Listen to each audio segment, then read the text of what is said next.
Hey everyone, it's Will. And James. This is our recap for Amazing Race 32, Episode 10. We're going to talk about what it was like building a garden for a local village in Cambodia, how we felt when we saw the double U-turn board, and the fact that it only took me 4 tries to make the beautiful tile.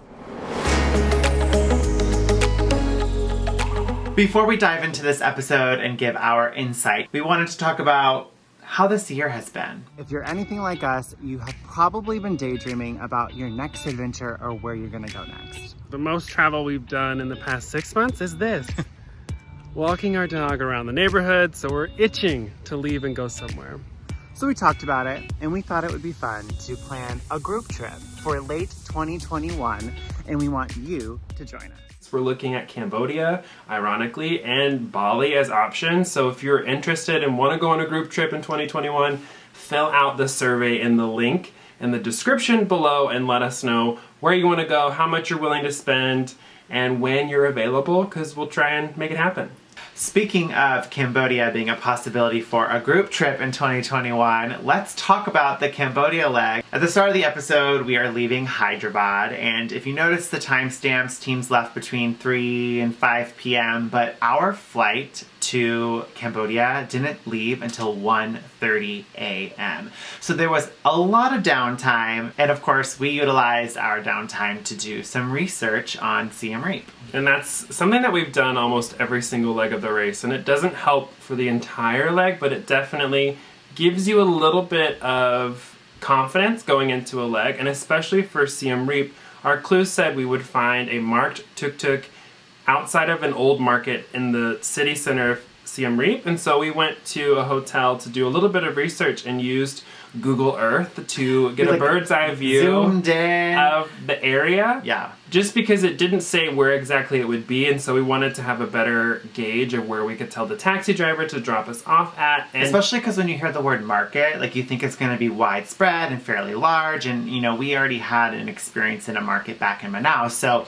there was really no telling where those tuk-tuks would be. And there was an area on the outside that was next to a river that had a park, and when you looked on Google Earth, it was covered with motorcycles, covered with tuk-tuks, and so it was probably the best bet for us, and so we were able to tell the taxi driver that this exact point is where we wanted to go. So helped a little bit, but other than that, like, not a whole lot. Well, I mean, it definitely helped because if you noticed, we get to the tuk-tuk area first, and Hung and Chi, Madison and Riley were also there around the same time, but Ishwar Aparna and Gary and D'Angelo, it looked like they ran around the market trying to find it. So I think our research definitely helped us pinpoint the exact location.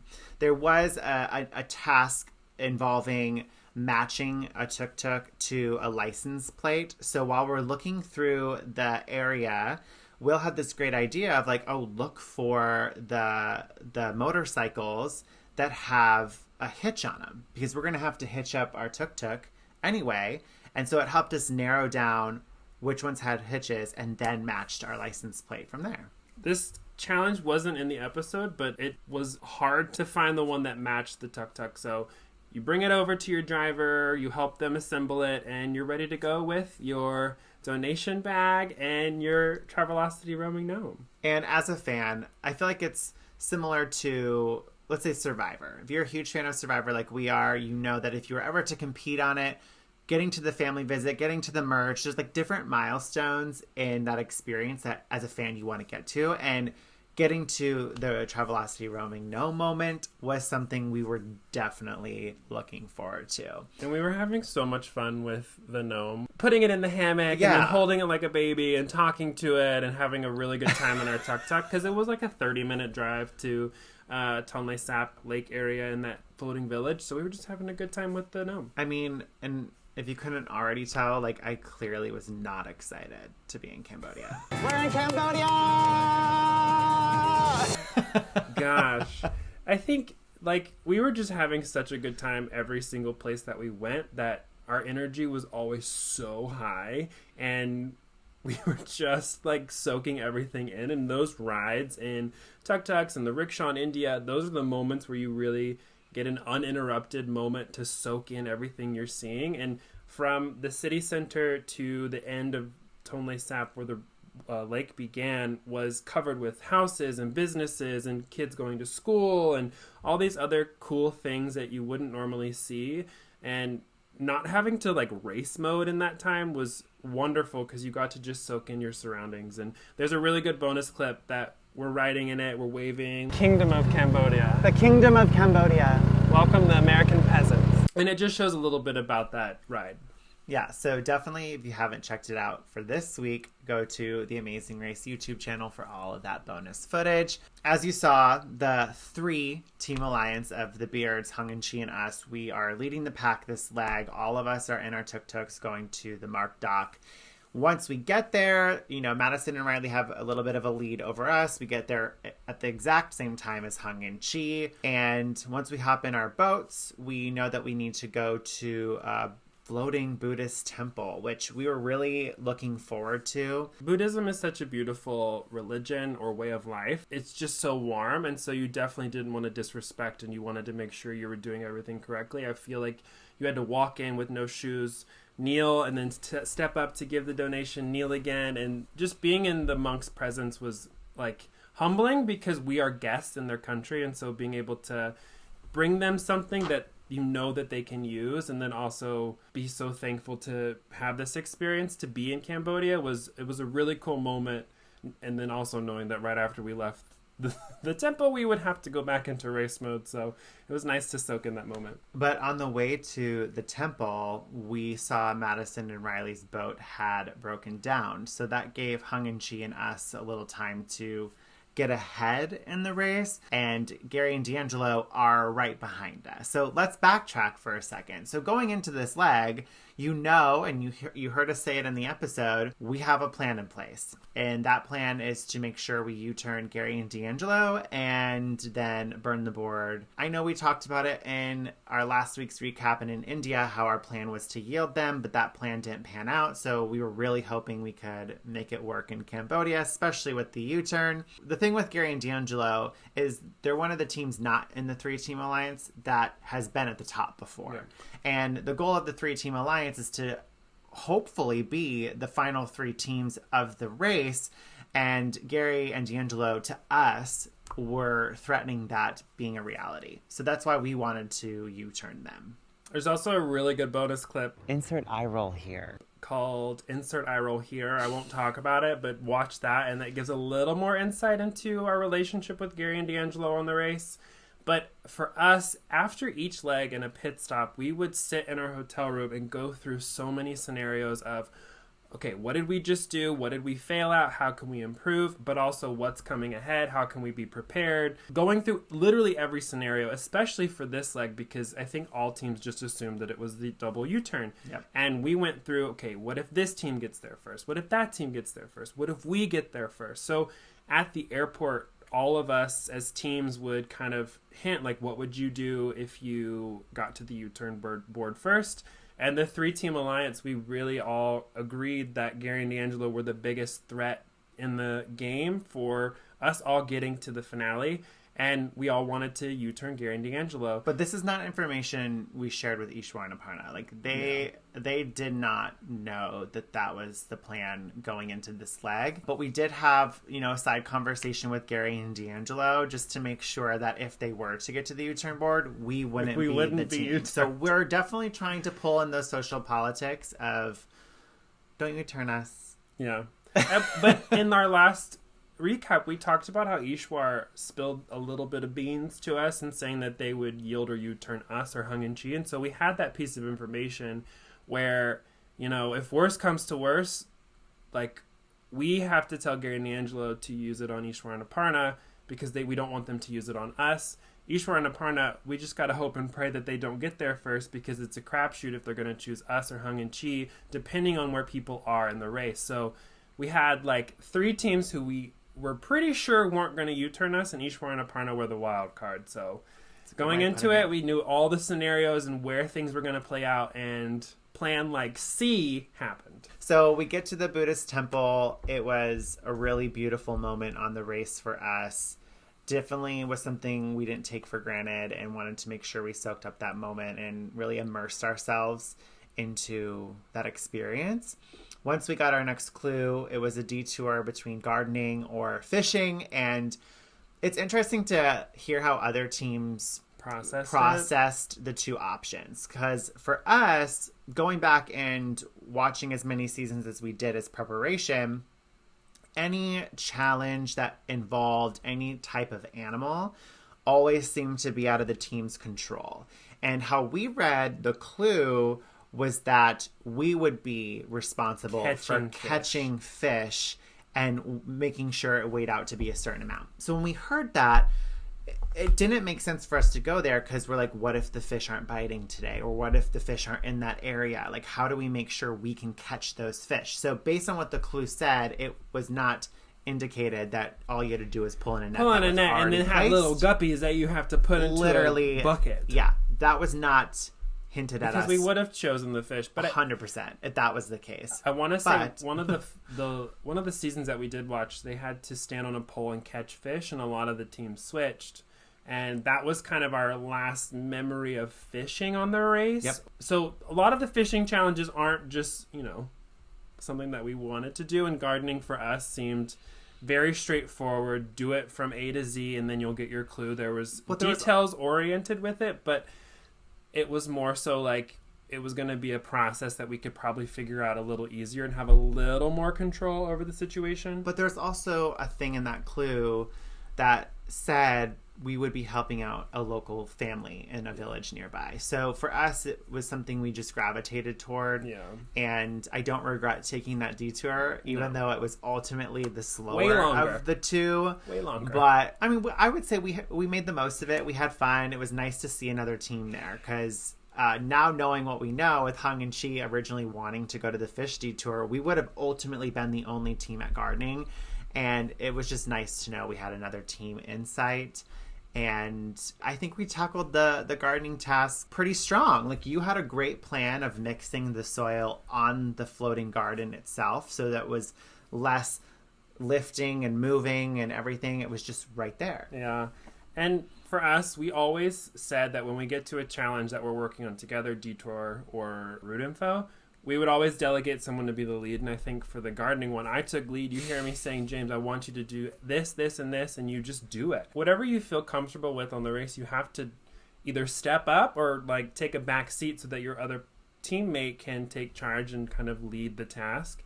And I think in that challenge, even though it took longer, we worked really well together and got it in our first attempt. Yeah, we were able to do it.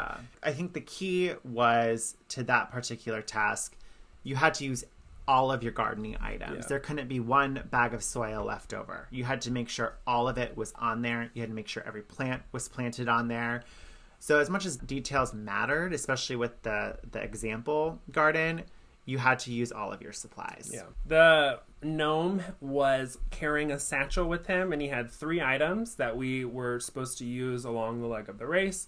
And it wasn't part of the clue that you needed to plant the seeds, and so the judge, they give you the thumbs up and you're like, okay, now you need to plant the seeds. And it wasn't part of the task. Hung and Chi were done with the garden before we were, and they read their clue out loud, which let us know double U-turn ahead. That was the last moment we exchanged the plan to make sure it was locked in place. Hung and Chi, from what we knew, were totally on board with U-turning Gary and D'Angelo. So in that moment, not knowing what the other detour entailed, we definitely thought, oh my gosh, we have this. Our plan's going to work. We finish our garden.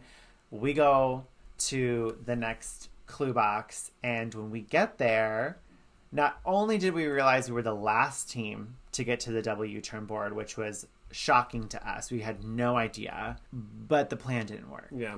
And it was that moment of frustration. Like, it was a little annoying because we had a plan set in place. And of course, that's what's so exciting about this race is everything is so up in the air. It's so unpredictable that, of course, Gary and D'Angelo got to the U-turn board first.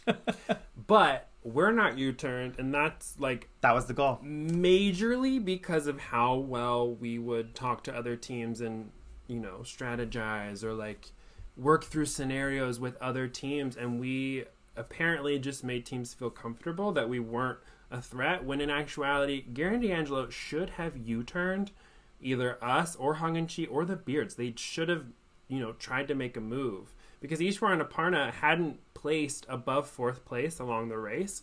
And they're a team that perform really well, but also, like, if I'm going to go up against Ishwar and Aparna and Hung and Chi, who are so calm, cool, and collected, the probability of doing better than Ishwar and Aparna for us seemed higher, so they should have U-turned somebody else. But, you do you. Thank you very much. And then, of course, the Beard Bros burned the board, and by doing so, they U-turned Gary and D'Angelo, which means the only team to be U-turned was Ishwar and Aparna.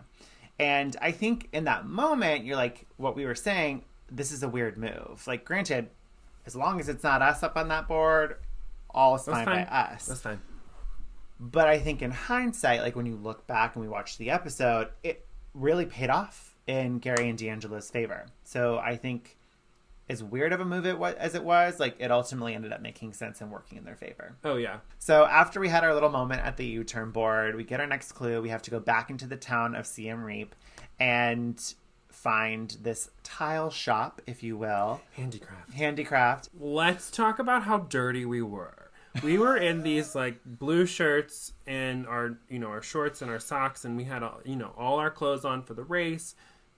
When we left the garden, our skin was covered in the compost dirt. We were so disgusting. Our fingernails were all black.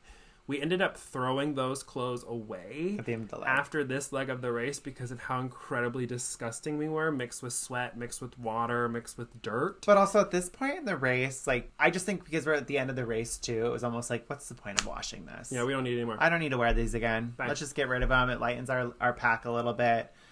But yeah, we were very dirty. We were gross. Very dirty. Getting to the roadblock, I think because it was so hot when we were gardening, we were both really exhausted, and I think we assumed that handicraft, the name sounds a little more crafty, and so it's something that I would probably do. Well, especially when you hear the clue saying who doesn't fit the mold. Yeah. Like, you kind of assume you're going to be very hands-on and creating something. And you could kind of see back into the workshop, but you didn't know what they were doing. So it was just something that, I thought that I would handle really well. And yeah. But going into the roadblock, the demonstration that they were doing took about 5-ish minutes to watch a full sequence of greasing the tile through completing the tile with the spinning dumbbells. And when I got there, it was Riley, D'Angelo, and Chi already working on theirs. And you could tell from just the energy that they were all three very, frustrated. And especially D'Angelo. I think he had already done a ton of tiles and was just already, over it. Out of it and saying things like, what's going on? And I think for me, I watched the demonstration all the way through. And the first time that I did the tile, I didn't see the grease, and my first one was just really bad. I watched the demonstration again, saw the grease on my second try, but on my second and third try, my paint that I was using, or the tile ceramic stuff, bled together, and so the lines were very gross, and it wasn't a pretty design, so that's why they got X'd. But I got it on my fourth try, and for me, in my head, I was like, I just need to remain calm. The description is literally right in front of me, and I just have to mimic everything that he's doing, and I'll be okay. So I watched every move and made sure that whatever he did, I did it. And if I was stuck, I would stop what I was doing, go watch, and then come back. And it helped me a lot because I'm a dance teacher, and so watching someone do something over and over in repetition, I can recreate it, especially if it's movement with my hands, with whatever. So the challenge for me was not super stressful because I was trying to remain calm and get it done. Arts and crafts. It was very impressive to watch, especially the guy who was doing the demonstration, because he just kept going. He didn't stop. He didn't answer questions. He was not really engaging with anyone doing the roadblock. So for where Gary, Madison, Hung, and I were sitting, that's where the demonstration area was. And I think we were just more amazed at what he was doing because it just seemed so effortless. What about the sliding puzzle, though? What was that like? Because you had to build it, so how did you know where those tiles went? Okay. Once you got your tile and it was right, you moved on to the sliding puzzle. Again, our friendly Travelocity roaming gnome in his satchel had a very old skeleton key that opened this treasure chest full of tiles. Each of the squares on the slide puzzle had different holes that were in different shapes. And so each of the squares you had to match with the holes associated with the square. So it was like 2 puzzles in one, fit the pieces, and then slide the slide puzzle. The slide puzzles, like, they're not super difficult, but if you keep doing it wrong and keep moving things out of the way, can be very challenging. Knowing that I had caught up to Riley as he finished the tile and knowing that they were there for a lot longer than we were, I went into like overdrive mode of like, oh my gosh, we can actually pass Madison and Riley having been here in 4th place. Like, let's, go as fast as I can. One thing that happened with my slide puzzle is one of them got stuck and I had to pull the entire thing out and put it back in because it wouldn't slide anywhere. And so that took like a couple minutes for me to like pull it out, put it back in, and get going again, because that piece, it got stuck and I was like, what do I do? And so I had to use something and like cranked it out. Well, I feel like you could kind of see that in the episode. Like, there's a shot of you and Riley doing it at the same time, and his are moving so effortlessly. Like, one of mine. And then when you looked at yours, you were like trying to like dig them to move. It was all my fault. One of them, it just got stuck, and it like popped out enough to where it honestly probably broke the puzzle, and so I had to like take it out and put it back in, so it just made it a roadblock within a roadblock. Yeah, but I got it pretty quickly, and Riley, I want to say, left 10 minutes, 15 minutes before. Less than 15. It was probably between 10 and 15 minutes before we did, and knowing that it was a pit stop. Like, next, we thought that maybe we can catch up or just be really close behind them. And because we had made up so much time coming into that roadblock in 4th place and now passing 2 teams, so we felt pretty good that we were either going to be right on their tails or maybe first. Who knew? Because it really just came down to traffic and the route that your tuk-tuk driver would take you. So we find our tuk-tuk. We make our way. It was probably like 20 minutes through the city to get to Angkor Wat. And I loved this drive. Yeah. I mean, like, if you couldn't tell... once again, I was not excited to be in Cambodia. We're in Cambodia! Loved every minute of Cambodia. And being able to drive from the roadblock to the pit stop was incredible. And pulling up to Angkor Wat was honestly, like, I'm just speechless because I really don't have the words to describe it. And there were actually elephants that we saw on the side of the road. There were monkeys everywhere. Such a cool experience. But also, it was kind of a tease because we couldn't stop to enjoy it. Yeah, we were racing. We were racing to get to the pit stop. And the gate that we went to go find, it was called like the Death Gate or the East Gate for short, whatever. It was a ways out of area. So you went past Angkor Wat, you went through another area and around to go to the east side, and it was down this long...